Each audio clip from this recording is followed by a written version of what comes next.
Hello friend, कैसे हो तुम सब। तो आज की इस वीडियो में हम क्लास 12 के देख लीजिए क्लास 12 का हिंदी का चैप्टर 1 का आत्म परिचय कराएंगे। आप लोगों को पूरा का पूरा सारांश सब बताएंगे। ठीक है, तो देख लीजिए पहला नंबर प्रश्न है जो कि है, देखिए प्रश्न नंबर 1 क्या कर रहा है। कविता एक और जंग जीवन ठीक है का भार लिए घूमने की बात करती है और उसकी दूरी, और मैं कभी न जंग का ध्यान किया करता हूँ। विपरीत से लगते इन कथनों का क्या आशय है। ठीक है, तो इसका उत्तर देख लीजिए। उत्तर है कि कविता में एक और जंग जीवन का भार लिए घूमने की बात करता है और इसका आशय मनुष्य की सामाजिकता से है। मनुष्य एक सामाजिक प्राणी है, इसलिए उसे सांसारिक दायित्वों का निर्वाह करना पड़ता है, जैसे कवि कर रहे हैं।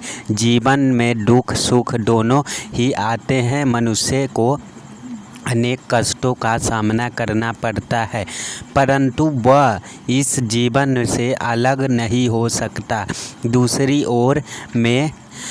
दूसरी ओर मैं कभी न जंग का ध्यान किया करता हूँ का आशय लोगों द्वारा किए गए आलोचना से है। कवि इसे हृदयहीन और अस्थायी मानते हैं। वह अपनी मस्ती में रहते हैं और जहाँ तक हो सके प्रेम को बांटने की कोशिश करते हैं। ठीक है, और दूसरा प्रश्न देख लेते हैं। देखिए दूसरा प्रश्न कर रहा है, जहाँ पर दाना रहते हैं वहीं नादान भी होते हैं।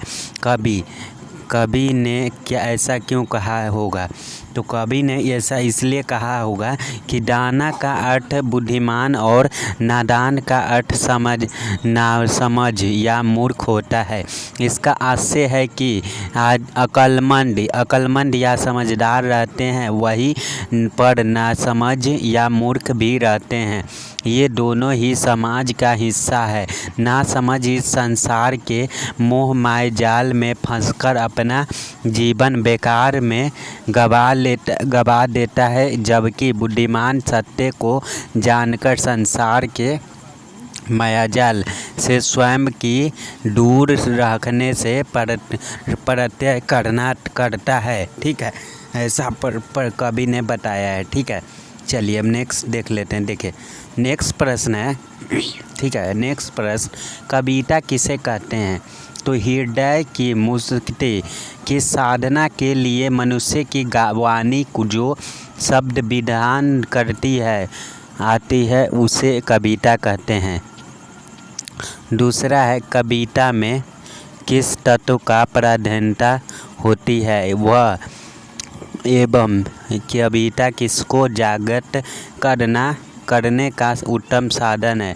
तो कविता में भाव तत्व की प्राधान्यता होती है और एवं कविता मनोवेगों को जागृत करने का उत्तम साधन है। ठीक है, चलिए आगे देख लेते हैं।